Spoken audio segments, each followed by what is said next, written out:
Di sini saya akan membahas secara singkat tentang apa sih persentil, kuartil, dan desil dalam data kelompok. Yang pertama saya akan menjelaskan apa sih persentil. Persentil itu adalah nilai yang membagi data terurut menjadi 100 bagian yang sama. Terus ada contoh persentil ke-50 adalah nilai yang membagi data di tengah atau sebanding dengan median. Digunakan untuk menunjukkan posisi relatif dari suatu nilai dalam sekelompok data. Persentil juga membagi data yang telah diurutkan menjadi 100 bagian yang hampir sama besar. Persentil digunakan untuk menentukan posisi data pada persentase tertentu dari PI1 atau persentil 1 hingga PI 99 atau persentil 99. Lalu yang kedua ada desil. Desil membagi data terurut menjadi 10 bagian yang sama. Desil terdiri dari 9 yang membagi data menjadi 10 bagian. Misalnya desil ke-1, desil ke-2, desil ke-3 dan seterusnya sampai desil ke-9.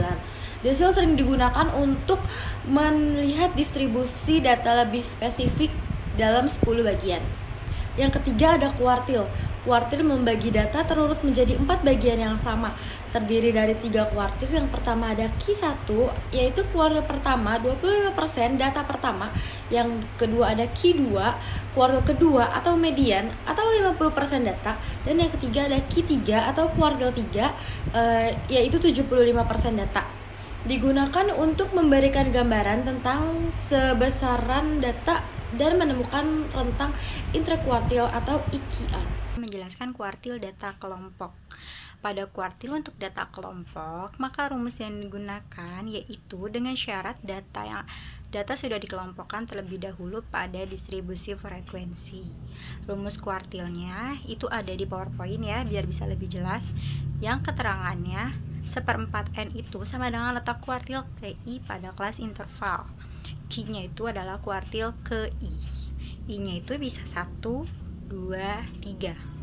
TBK kepanjangan dari tepi bawah kelas, yang di sini adalah nilai tepi bawah kelas dari Q. F kaki adalah sama dengan frekuensi kumulatif sebelum kelas Q yang dicari.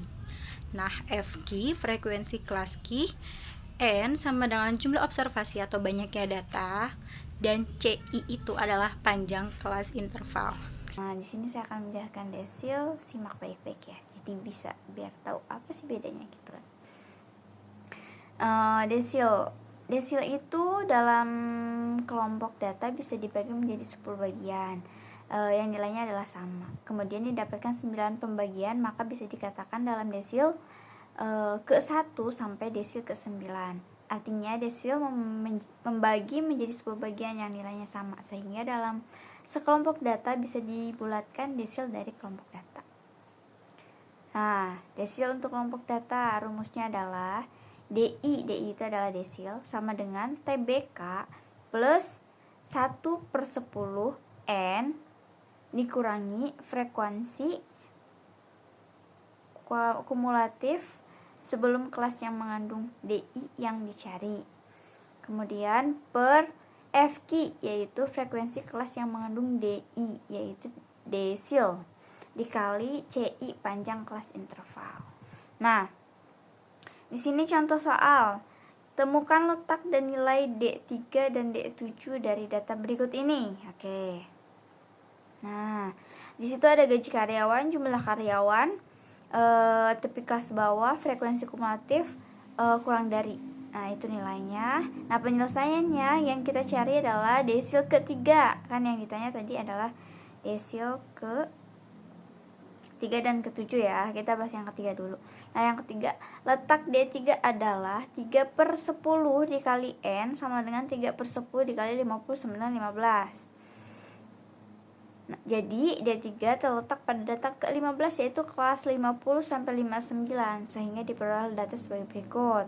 Nah, itu ada TBK. TBK-nya di situ ada TBK-nya yang kelas 50 sampai 59. Lihat di gaji karyawan. Nah, yang ketiga ya. Nah, itu TBK-nya berarti adalah 49,5.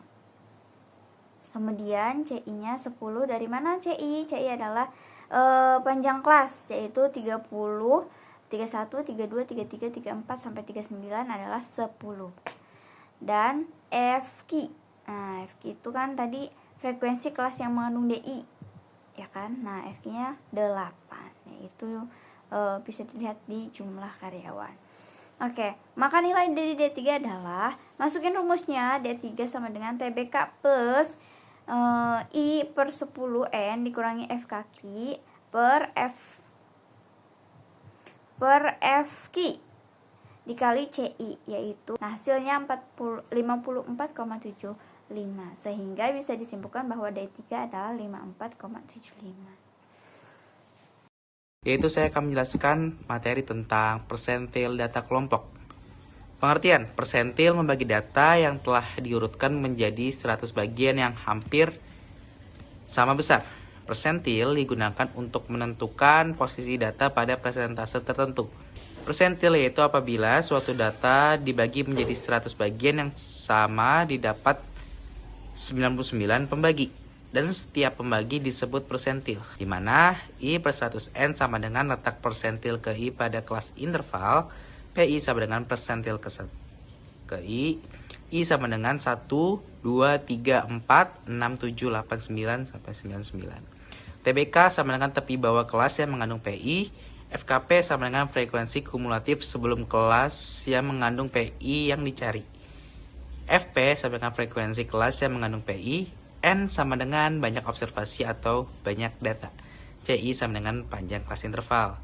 Jadi rumusnya PI sama dengan TBK plus 1 per 100N dikurang FKP dibagi FP kali CI.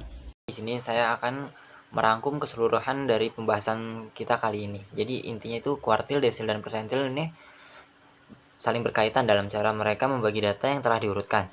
Ketiganya adalah jenis pembagi data yang digunakan untuk mengukur posisi relatif dari nilai-nilai dalam distribusi data, tapi pada tingkatan yang berbeda-beda. Nah, intinya konsep semua ini digunakan untuk membagi dan mendistribusi data ke dalam bagian yang lebih kecil dengan tujuan memahami distribusi atau persebaran data. Jadi kuartil ini membagi data menjadi 4 bagian, desil menjadi 10 bagian, dan juga persentil menjadi 100 bagian yang masing-masing itu sama besar. Nah, ini perbandingannya antara kuartil, desil, dan persentil. Jadi kuartil pertama atau Q1 ini merupakan desil kedua, terus juga merupakan persentil ke-25.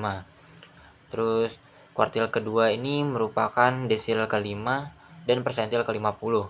Terus kuartil ketiga merupakan desil ke-8 dan persentil ke-75.